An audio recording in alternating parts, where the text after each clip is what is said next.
ओम श्री गणेशाय नमः।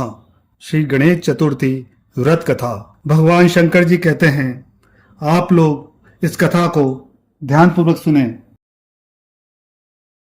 भादो शुक्ल चतुर्थी को सदैव गणेश जी के सुंदर फल देने वाले व्रत को करें। स्त्री पुरुष जो भी इस व्रत को करते हैं वे शीघ्र ही कष्टों से मुक्त हो जाते हैं। सुनसान वन में, विपरीत परिस्थितियों में, कचहरी संबंधी मामलों में यह व्रत सब कामों में सफलता देने वाला है। गणपति जी को यह व्रत बहुत ही प्रिय है। सनत कुमार जी पूछते हैं कि पूर्व काल में इस व्रत को किसने किया था, मृत्युलोक में ये कैसे शुरू हुआ, इसे विस्तार से बताइए। शंकर भगवान ने कहा कि इस व्रत को सबसे पहले कृष्ण जी ने किया था। जब उन पर झूठा दोष लगाया गया तब उसके निवारण हेतु नारद जी ने उनसे व्रत को करने के लिए कहा था। सनत कुमार ने आश्चर्य से दोबारा यह प्रश्न किया, हे नंदी केशव, कृष्ण भगवान सृष्टि को रचने वाले, पालन करने वाले एवं नष्ट करने वाले हैं तथा निर्गुण एवं सगुण सब गुणों से युक्त हैं। ऐसे समस्त प्राणियों के हृदय में रहने वाले भगवान कृष्ण को झूठा दोष कैसे लगा, यह आश्चर्यजनक है। आप इस उपाख्यान को बताइए। भगवान शंकर कहने लगे, पृथ्वी को भार मुक्त करने के लिए विष्णु भगवान और हलधर बलराज जी ने वसुदेव के यहाँ पुत्र के रूप में जन्म लिया।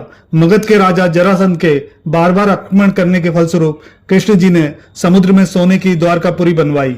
इस द्वारकापुरी में 16,000 रानियों के लिए 16,000 महलों को बनवाया तथा उन सब महलों में पारिजात नाम के वृक्ष को लगवाया। 56 करोड़ यादवों के लिए 56 करोड़ मकानों का निर्माण कराया। इसके अतिरिक्त ब्राह्मण, क्षत्रिय, वैश्य एवं शूद्रादि लोगों के लिए निवास स्थान बनवाए जहां जनता शांति से रहती थी। उस पुरी में उग्र नामक यादव के सतराजीत और प्रसेनजीत 2 पुत्र हुए। समुद्र के किनारे सूर्य भगवान को प्रसन्न करने हेतु सतराजीत निराहार रहकर तपस्या करने लगे। सूर्य भगवान उनकी इस तपस्या से खुश होकर उनके सामने उपस्थित हुए। सतराजीत उनसे बहुत खुश हुए। सतराजीत प्रार्थना करने लगे, हे तेज के स्वरूप, हे स्वयं प्रकाशवान, हे भगवान भास्कर, आपको मेरा बारंबार प्रणाम है। हे ग्रहों के राजा, हे चंद्रमा को प्रकाश देने वाले, हे संपूर्ण देवों के स्वामी, मैं आपको नमस्कार करता हूँ, आप मेरे पर प्रसन्न हो। सतराजीत की ऐसी प्रार्थना से भगवान सूर्य ने सतराजीत से मधुर वाणी में कहा कि हम तुम पर बहुत खुश हैं। तुम जो चाहते हो वो हमसे मांग लो, हम तुम्हारी पूजा से संतुष्ट हैं। अब तुम इस सुंदर रत्न को ले लो, यह देवों को भी प्राप्त नहीं है। ऐसा कहते हुए भगवान ने मणि अपने गले से उतारकर उसे दे दी। भगवान सूर्य नारायण ने उससे कहा, यह मणि प्रतिदिन 24 मंद सोना प्रदान करती है। इसके धारण करने के समय पवित्र रहना आवश्यक है। हे सतराजीत, अपवित्र समय शोषावस्था में धारण करने से पहनने वाले की मौत हो जाती है। ऐसा कहकर सूर्य भगवान अदृश्य हो गए। मणि को पहनकर सतराजीत सूर्य के समान तेजस्वी लगने लगे।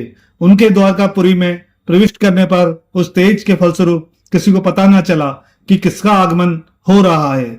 उस मणि की चमक से लोगों को ये लगा कि साक्षात सूर्य नारायण ही आए हैं। जब लोग पास में आए और साफ तौर से देखा तो उन्होंने जाना कि सूर्य नहीं है, यह तो सतराजीत है जो कंठ में मणि धारण किए हुए है। मणि को देखकर भगवान कृष्ण जी का मन ललचा गया, लेकिन उन्होंने मणि लेने की इच्छा नहीं की। इधर सतराजीत को यह संदेह पैदा हुआ कि कृष्ण जी कहीं मुझसे मणि ना ले लें। इस संदेह से उसने मणि अपने भाई प्रसेनजीत को दे दी और पवित्र रहकर उसे पहनने के लिए सावधान किया। एक समय शिकार के लिए प्रसेनजीत कृष्ण जी के साथ उस मणि को धारण किए वन में गए। अपवित्रता के कारण प्रसेनजीत को एक सिंह ने मार डाला। उस सिंह को रत्न ले जाते हुए देखकर जामवान ने उसे मार डाला। जामवान ने मणि को अपने पुत्र को दे दिया।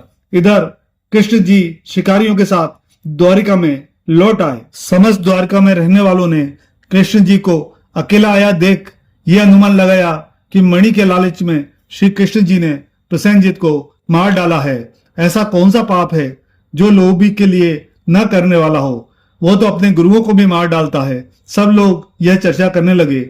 झूठा दोष लगने के कारण कृष्ण जी का मन बहुत दुखी हुआ और वे बिना कुछ कहे लोगों को साथ लेकर शहर से बाहर चले गए। वन में श्री कृष्ण जी ने प्रसेनजीत को सिंह द्वारा मृत पाया। कृष्ण जी की सवारी के साथ प्रसेनजीत के पैरों के चिन्हों के सहारे वहां गए जहां रक्ष ने सिंह को मारा था। खून की बूंदों के सहारे ही श्री कृष्ण उसकी गुफा में घुस गए। वृक्षराज की गुफा बहुत ही डरावनी तथा अंधकार वाली थी, अतः प्रजाजनों को गुफा के दरवाजे पर छोड़कर कृष्ण जी स्वयं अपने तेज से अंधकार को नष्ट करते हुए उस गुफा में 400 कोस तक चले गए। वहां पहुंचने पर उन्होंने एक सुंदर महल देखा जिसमें जामवान का पुत्र एक सुंदर मणि रत्न लटके पालने में झूल रहा था। बालक के उस खुले में स्वरूप मणि को लेने हेतु कृष्ण जी उसके पास खड़े हो गए। रूप से परिपूर्ण कमल के समान नेत्रों वाली किशोरी उस पालने को झुला रही थी। ऐसी सुंदर युवती को देखकर कृष्ण जी चकित हो गए। वो स्नेह से कह रही थी, लाडले तुम रो क्यों रहे हो? देखो प्रसेनजीत को शेर ने मार डाला और शेर को मारकर हमारे पिताजी ने यह सीमंतक मणि तुझे खेलने के लिए ला दी है। कमलनयन भगवान श्री कृष्ण जी को देखकर वो बाला कामातुर हो शने शने प्यार भरी वाणी से कहने लगी कि मेरे पिताजी के देखने से पूर्व आप यहाँ से चले जाइए। ऐसा कहने पर कृष्ण जी हंसकर अपना पांचजन्य शंख बजाने लगे। शंख की ध्वनि सुनकर वृक्षराज उठ बैठा और उनके पास चला आया। फलस्वरूप दोनों में परस्पर युद्ध होने लगा। इस दृश्य को देख सभी स्त्रियां चीखने पुकारने लगी और गुफा के समस्त नागरिक आश्चर्य में हो गए। उधर गुफा के दरवाजे पर कृष्ण के इंतजार कर रहे प्रजानंद उन्हें मृत समझ 7वें दिन द्वारिका वापस आ गए और वहां पहुंचकर उन्होंने मृतक कर्म कर डाला। इधर गुफा के भीतर भगवान कृष्ण और वृक्षराज में 21 दिन तक लगातार आपस में युद्ध होता रहा। कृष्ण ने उसके युद्ध के उन्माद को कमजोर कर दिया। त्रेता युग की बातों को याद कर जामवान ने भगवान श्री कृष्ण जी को पहचान लिया।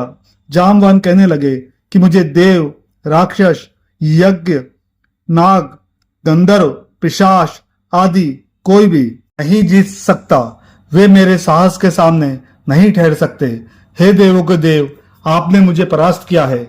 इससे आपका देवों के स्वामी होना निश्चित है। मैं जान गया हूं कि आप भगवान विष्णु का तेज हैं। कोई और इतना बलशाली नहीं हो सकता। आप त्रेता युग के वही धनुष को धारण करने वाले राम हैं जिन्होंने लंका पर आक्रमण करके राक्षसों को अपने बाणों द्वारा मारा था। जब जामवान ने उन्हें पहचान लिया तो उससे श्री कृष्ण जी कहने लगे, हे वृक्षराज, इस मणि के कारण मुझ पर झूठा दोष लगा है, अतः इस मणि को लेने हेतु मैं इस गुफा में आया हूँ। भगवान की यह बात सुनकर जामवान ने प्रसन्नता से अपनी कन्या जाम्बवती को उन्हें सौंप दिया और दहेज में वो मणि भी दे दी। भगवान कृष्ण ने कन्या और मणि प्राप्त कर जामवान को ज्ञान का उपदेश देकर जाने का विचार किया। जामवती के साथ मणि सहित कृष्ण जी प्रसन्नचित होकर द्वारका लौट आए। श्री कृष्ण को पत्नी सहित मणि लेकर लौटा देख सभी पुरुष खुशी मनाने लगे। कृष्ण जी मृतजनों के साथ यादवों की राजसभा में आए। वहां उन्होंने मणि के लुप्त हो जाने और उसके दोबारा मिल जाने की समस्त घटना को बताया और राजसभा में उपस्थित सत्राजित को वो मणि दे दी। इस प्रकार भगवान श्री कृष्ण झूठे दोष से मुक्त हो गए। सत्राजित मणि पाकर बहुत लज्जित हुए, जिसके कारण उन्होंने अपनी कन्या सत्यभामा का विवाह कृष्ण जी से कर दिया। इसके पश्चात सद्धनवा, अक्रूर आदि यादव सत्राजित से मणि लेने हेतु शत्रुता करने लगे। एक समय की बात है, श्री कृष्ण जी कहीं गए हुए थे। उनके ना होने पर सद्धनवा ने सत्राजित को मारकर वो मणि ले ली। श्री कृष्ण के आने पर सत्यभामा ने उन्हें सब बातें बताई। नगर में फिर ये बात होने लगी कि ये कृष्ण अंदर से तो काले और बाहर से सीधे लगते हैं। तब कृष्ण जी ने अपने भाई बलदेव जी से कहा कि सत्यधनवा ने सत्राजित को मार डाला है और अब वो मणि लेकर दूसरी जगह जाने वाला है। यह मणि हमारे लिए भोगने लायक है। सत्यधनवा को जब ये पता चला तो उसने डरकर उस मणि को अक्रूर को दे दिया और तथा स्वयं घोड़ी पर चढ़कर दक्षिण दिशा की ओर भाग गया। हे देव ऋषि नारद, मुझे अकारण बार बार दोष लग रहा है, अतः मुझे अत्यंत खेद हो रहा है। मैं आपकी शरण में हूँ, मुझे चिंता से मुक्त कीजिए।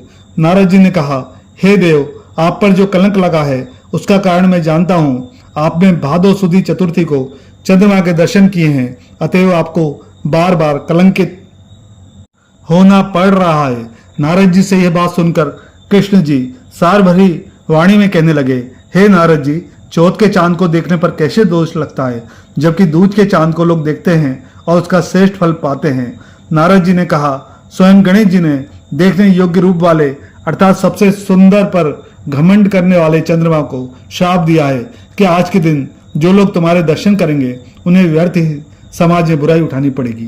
जी ने कहा, हे कृष्ण जी, आप भी इस गणेश चतुर्थी व्रत को कीजिए, इससे आपका कलंक छूट जाएगा। तब कृष्ण जी ने नारद जी के कथनानुसार अनुष्ठान किया। ऐसा करने पर श्री कृष्ण जी कलंक से मुक्त हुए। नारद जी कहते हैं, जो सेवंतक मणि की कथा को सुनेंगे तथा चंद्रमा के चरित्र की कथा सुनेंगे, उन्हें भादो शुक्ल चतुर्थी के चंद्रमा को देखने का दोष नहीं लगेगा। मानसिक संकट या संशय उत्पन्न होने पर अर्थात भादो सुदी चौथ की भूल से चंद्रमा के दर्शन हो जाने पर इस कथा को सुनना चाहिए। ऐसा देवताओं ने बताया है कि कृष्ण जी ने गणपति जी की पूजा करके व्रत और पूजन से उन्हें खुश किया था। स्त्री पुरुषों पर किसी प्रकार की मुसीबत आने पर इस व्रत को करने से उनकी समस्त मनोकामनाएं पूर्ण होती है। संकटों का नाश करने भगवान गणपति जी की प्रसन्नता से मनुष्यों को संसार में सभी वस्तुएं आसानी से प्राप्त हो जाती हैं।